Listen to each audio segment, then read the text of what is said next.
Madam Speaker, the honourable member, as we've highlighted, perhaps does not generally au fait with things such as divestment of shares,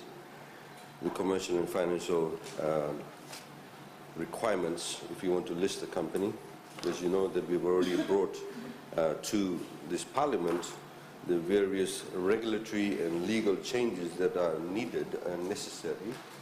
to carry out divestment, and indeed for the allocation of shares to ordinary Fijian account holders. As we've said in this Parliament, as we've also said outside this Parliament, that ordinary domestic account holders in Fiji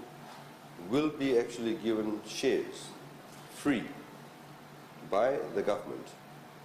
to enable them to be able to participate in the capital markets, to be able to enable them to participate in a sense of identification with a major utility company, so they have a stake in it themselves.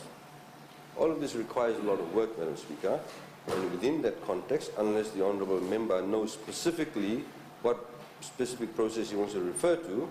if he can highlight that, I can give him an idea. But it's a holistic approach to ensuring that the divestment of shares, including allocation of shares, it follows a particular process, and that is progressing well.